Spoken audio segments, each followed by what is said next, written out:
Getting into racing games isn't always easy.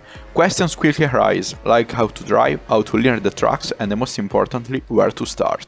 I'm AndrewZH, MotoGP Esports World Champion, and I'm going to help you get into MotoGP and improve your skills.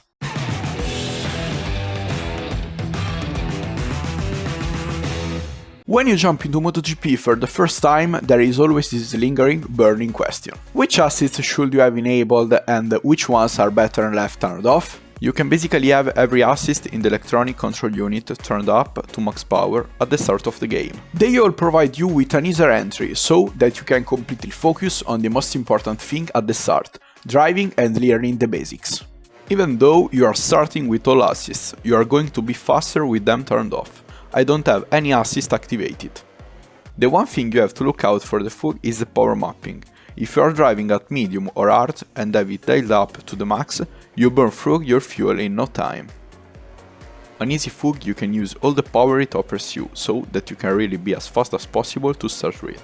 For a short race, this obviously is also a possibility.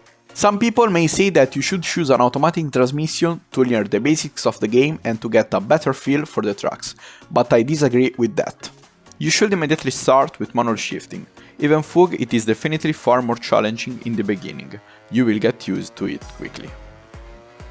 In doing so, you also avoid developing bad habits, so you start off learning to race properly without adding an extra step later with relearning to ride and shift at the same time.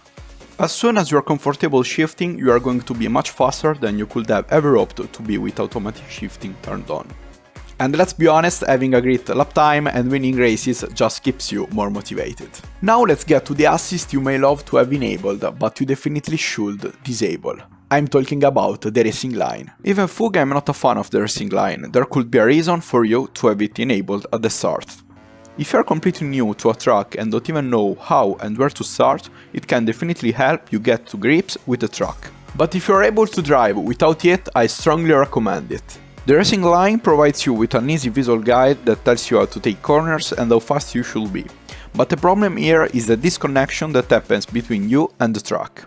Normally, you learn a track and memorize where to brake and accelerate by finding memorable landmarks for yourself on the track.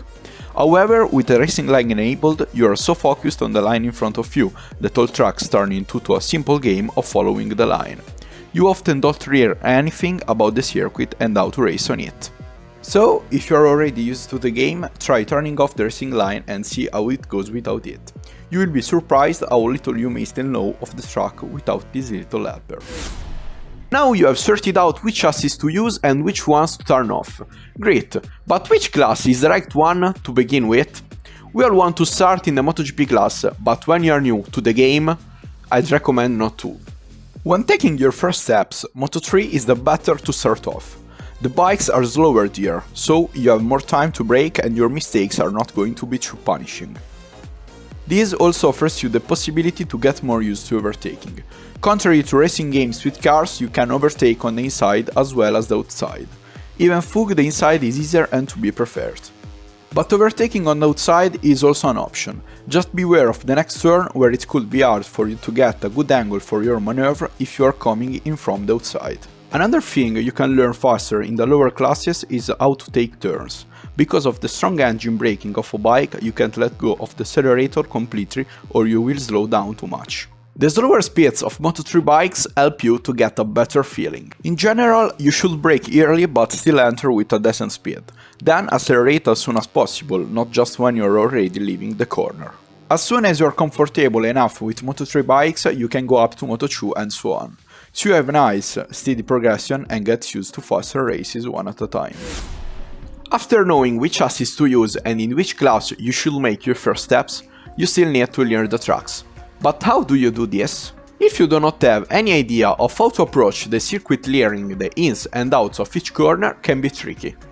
Using the racing line can be very beneficial for you then, to get better knowledge of the track if you are completely clueless. If you are completely relying on it and use it just to get a quick overview of how to navigate a new track, you are absolutely fine to use it. For me, it takes 1 to 2 hours to really get familiar with a track. This does not mean that you have to spend that much time on every single one fog. The most important things are to get a basic understanding of the braking points and a good racing line. As soon as you have managed to get a good grasp on those, you can move on. The last thing we need to talk about is the rack setup for your bike. This becomes more important further down the line, when you are getting even deeper into the game and have mastered the basics. If you want to know more about the rack setup and see what to watch out for, take a look at our setup guide. If you follow all my tips, you will have a great start to MotoGP and will make fast progress. And if you keep at it, maybe I will see you at the next MotoGP Esports World Championship. Also, if you like this content, check our video how to set world records in MotoGP 20. For more esports racing content in general, visit overtake.gg or our YouTube and other social channels.